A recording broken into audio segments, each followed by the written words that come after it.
pal. Today we are continuing our unit on circles, and it is mandalas today. The patterns for the mandalas today, we have in our written pattern, well, in our file, we have links to two wonderful websites. One is Made in K-Town.blogspot and one is Mollie Makes. Now there are links in the description box below to both of those pages with their mandala patterns. Unfortunately, we came across so many gorgeous mandala patterns when we were researching for this unit. We found so many lovely mandalas, and they're so lovely that most of them are copyrighted. So we haven't been able to provide you the written pattern in the file, but we have provided the links to them, so you'll be able to look at those websites and view the pattern from them themselves. And likewise, because of that, I am unable to show you a video tutorial of those patterns. You will just need to go and have a look at those websites. But the link, as I said, to both of those, Made in K-Town and Mollie Makes, both of those links are just below the screen here in the description box. So hopefully I will be able to show you a picture of the other one on screen in just a moment. This is the one that's from Made in K-Town. This is Little Spring Mandala, and it is absolutely gorgeous. I love it, love it. So this is Little Spring Mandala, and hopefully on the screen in just a second will be the Mollie Makes one, the colourful crochet mandala. Okay, so I can't show you how to make these mandalas, but I can show you what to make with them. I can give you an idea. As you know, we like to give you ideas of what you can make with these things, whether it's been squares, whether it's been triangles. We like to give you ideas of what you can make. So we've already given you an idea of making a purse from the little solid circle, and today we're going to show you how to make a bag from the mandala. So if you're having a look for mandalas, we've given you a couple of ideas of patterns to have a look at. But by all means, have a look on Google, have a look on any crochet website and search for mandalas, and you'll find lots of beautiful patterns. And the general idea of a mandala is that it's a pattern that radiates out from the center.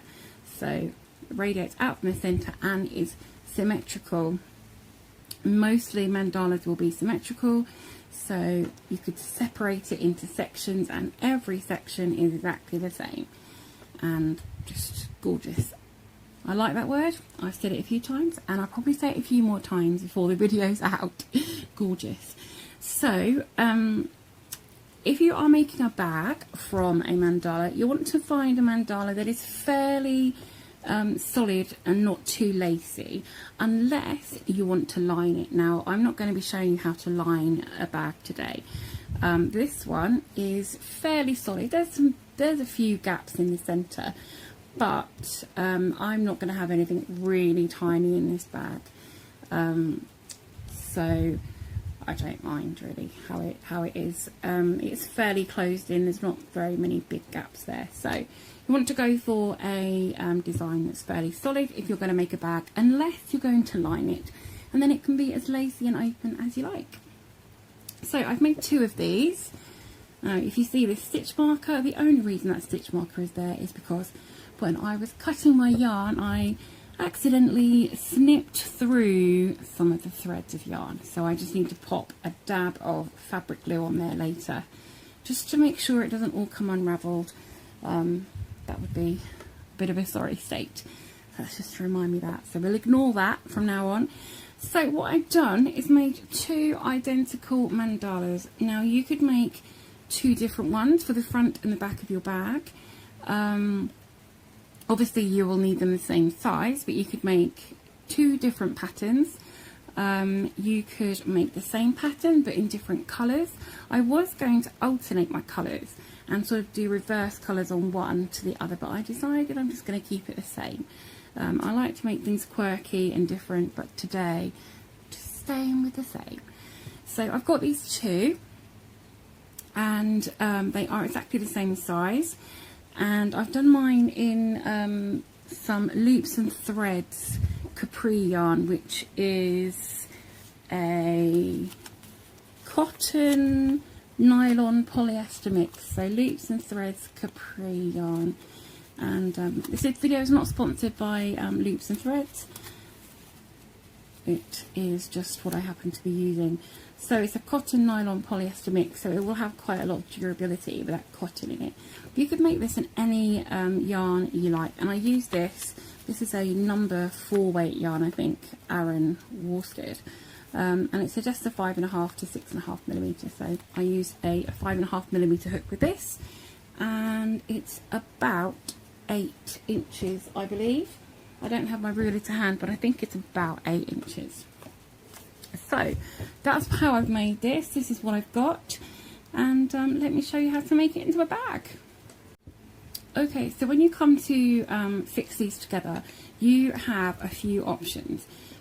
You can sew them together, so you could put them back to back, and you could just sew all around the edge. Do a running stitch, back stitch, blanket stitch. Blanket stitch would be quite nice, actually. You could do this join however you like. With sewing, there's many options, and you can crochet them together as well. I am going to do a slip stitch, and part of the reason I'm going to do a slip stitch is because it will be fairly quick, and also because it will mimic this. This is a surface slip stitch, this round here. So I'm going to do a slip stitch to join them, just to kind of mimic this a little. It will only show on the front, the back won't show as a slip stitch. So that's how I'm going to join mine. So I'm going to show you it my way, and then you can pick and choose your preferred method. Hopefully in the description box below, I will have a link to the playlist that shows joining techniques, and that shows you lots of joining techniques of how to sew or crochet. So you could have a look at those and see what you fancy. So I am going to leave a gap at the top of mine, an opening, probably about 1, 2, 3, 4, 5 shells worth, enough so that I can get my purse and my phone in. So probably about there. Okay, so I could put a stitch marker in, or I could just eyeball it and just do it by eye, which is probably what I'm going to do. Okay, I decided I would put some stitch markers in just to mark where I'm going to leave open, because I'm not entirely with it today. You may have noticed that already, but I just want to make it as foolproof as possible. You know, if I can make something easier on myself, I will do. So I pop the stitch markers there, so I just know that when I get round here, if I get carried away, I'll know to stop. Okay, so I'm going to use this dark green to contrast against the mint green on the edge here. Okay, so what I am going to do is just make a slip knot,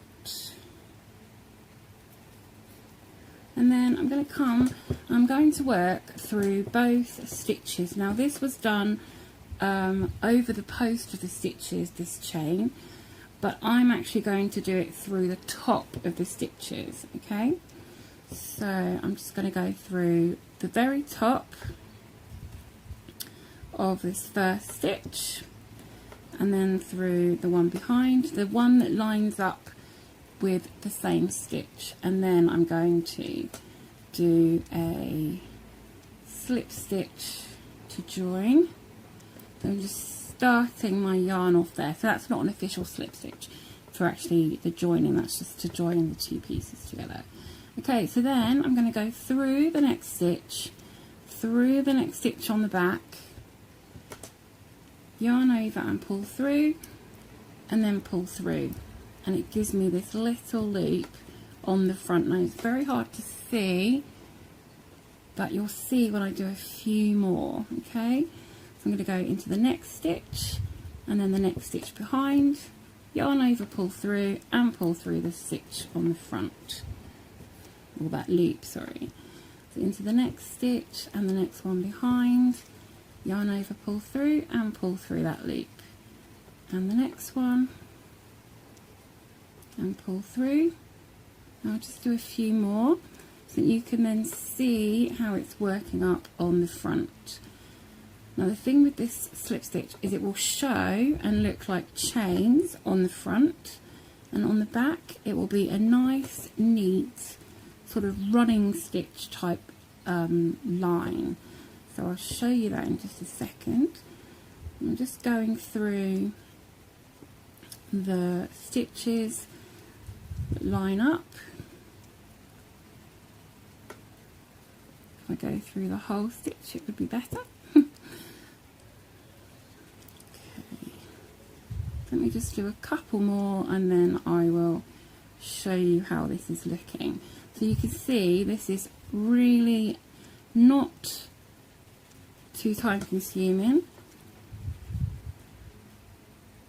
My yarn is slightly more time consuming because it does like to split slightly. It does sort of untwist. That's the only thing. I love this yarn, but it does sort of untwist a bit. So you have to be careful of that with getting the whole yarn through and not splitting your stitches. That's the only downside of this yarn actually. I love it. It's squishy, it's stretchy, and I love it.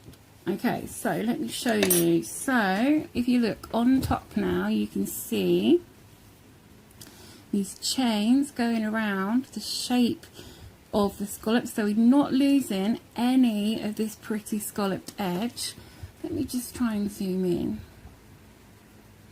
There we go. So we're not losing any of this pretty scalloped edge. If anything, we're emphasizing it with this stitching going over the top and around in the shape of the actual scallop. And then if I show you the back, you have this really neat line. You almost sort of blend into my yarn because my yarn's squishy. If you had a flatter, less squishy yarn, you'd see it more, but it's just there. It's just almost like a dotted running stitch, nice and neat. So we have this stitches on top and we have the line at the back. Beautiful. So I am going to continue doing this all the way around until I meet my next stitch marker, and then I will show you how I finish off. So I have come around to the other side. I have done my slip stitches all the way around, making this pretty edge, and I'm back up to my stitch marker. So what I'm going to do is cut my yarn, leave a nice long tail for sewing in. I want it to be nice and secure, and then I am going to pull my yarn through all the way through, and then I'm going to go from the other side and pull my yarn through to the back, and then that will be ready for sewing in. But what I will probably do is then turn this bag inside out, and I will sew my ends in on the inside so that it doesn't show at all. So I'll actually put it through into the centre, and I will do exactly the same with the starting end as well. So this is how it's looking so far, and I really like that. I think that's really pretty, and I love how it's just kind of mimicking this pattern here. And on the back we've just got this little line going around. Love it. So as I said, you can make this join in any way you prefer, completely up to you, completely up to you. Okay, so I am going to sew these ends in a moment, but I'm going to show you how you can make a strap or a handle for it. So making a strap or handle can be done in so many different ways. You could crochet a cord. There are things called I-cords, which are probably more known in knitting, but there are ways of doing those in crochet. There's a thing called a Russian cord as well, which an I-cord is sort of circular, tubular. A Russian cord is flat but has a pretty decorative edge. a bit sort of scalloped edge actually. So you could do one of those things. If you just do a search for those, you'll find those on Google or on YouTube. You could crochet a sort of single crochet strap. You could just do a thin row of single crochets, and then just keep doing it until you've got a strap as long or as short as you want. You might only want a short handle for this, a handle rather than a strap. And you can buy ready-made bag straps and handles as well. You can buy leather ones, and you can buy the sort of braided canvas ones, whatever they're made of, nylon. You can buy those as well, ready-made ones, or little handles. So you can just have this as a little handle, sort of handles here and just a hold bag. So there's lots of options. Okay, I have 5 of the colours that I've used in my mandala, and I'm going to make a chain for my strap, okay? And I'm going to use a 9mm hook. I don't know if you can see it on there, but this is an acrylic hook, I think it is. And I'm going to use this 9mm for these 5 strands. So I'm going to make a big chunky chain for my bag handle. So I'm going to leave a nice long tail, and I'm just working these off of the balls because I don't know how much I'm going to want. So I am going to leave a nice long tail, my slip knot. That's not quite long enough. Let's do that again. So hopefully you can see what I'm doing despite all this yarn that's going on. Okay. So what I'm going to do, this is my long tail, which I'm probably going to leave some tassels. So what I am going to do is join with a slip knot here, but I'm going to join in this space at the side. Okay, there's a space here. I'm going to go through both mandalas to make it stronger. Okay, it's going to go through both mandalas and make this stronger. So there is a lot going on here, but just try, if you're doing this with lots of strands of yarn, just make sure you've got a good grip and pull through. So there's my slip knot. So make sure you've got a good grip on your yarn. Actually, I'm going to change this to a 10mm. Bring out the bad boy. 10mm is here. Here we go. So 10. I think it's a 10. Is it a 10? 10mm. Okay.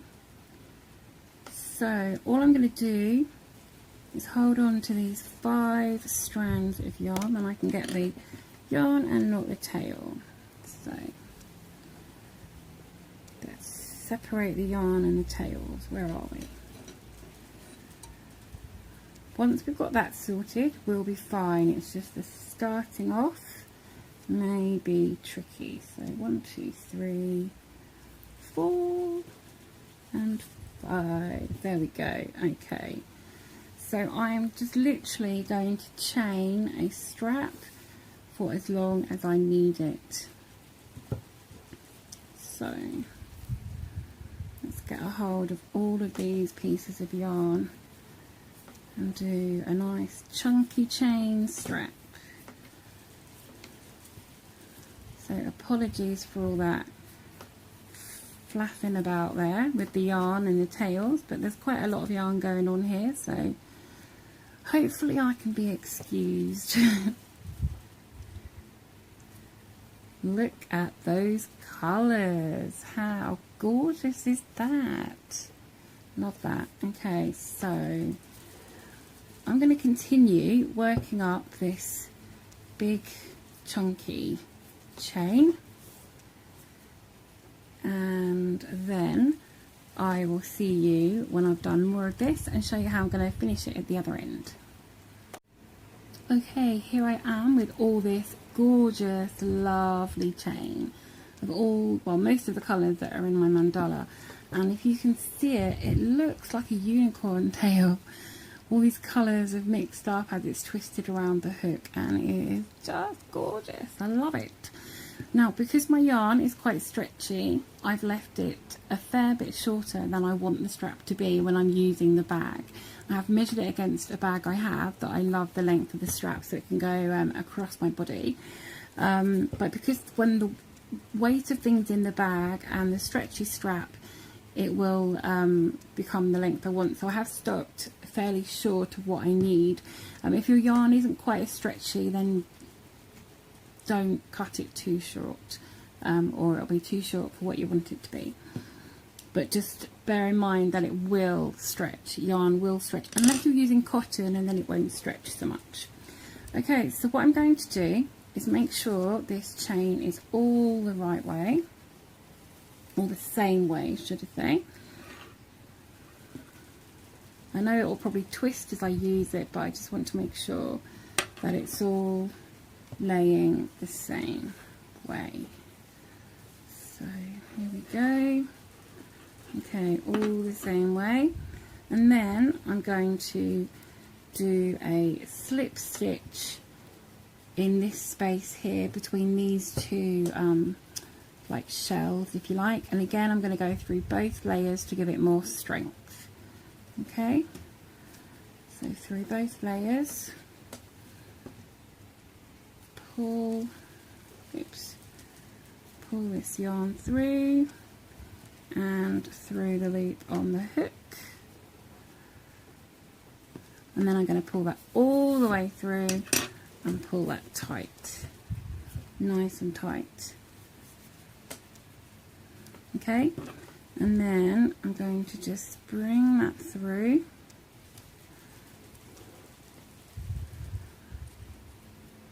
and do one more slip knot, just like so, just to give it a little bit of extra strength. There we go. And I'm going to do the same on this side, bring it through one more time. This is the side that I started on. I'm just going to bring it through. There we go. Pull that really tight, as tight as you can. And this one. And then I'm going to leave these, I think, as tassels. Now you could make it really boho. You could put some tassels around the edge of your bag. But I'm just going to have these two here, so I'm going to cut these at roughly the same length. So let's see, how long do I want them to be? I'm going to cut them about the same, maybe the length of the bag. There we go. On this side, it's like doing a haircut. Are both sides the same? Okay, so let's cut that one there.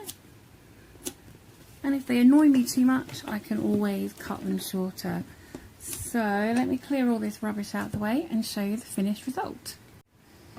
And here we go. Here's my finished mandala bag, and I absolutely love this. It won't fit on camera very well, but there's my finished bag. And the only other thing to say is you can make a fastening for this if you wish.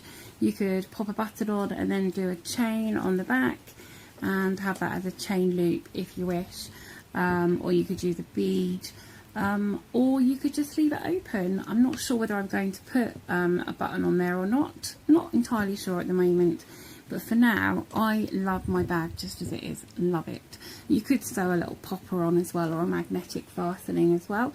That would work just as lovely. So this is my unicorn tail and my mandala. There we go. I love it. So as I said, it is reversible, and yeah, there we go.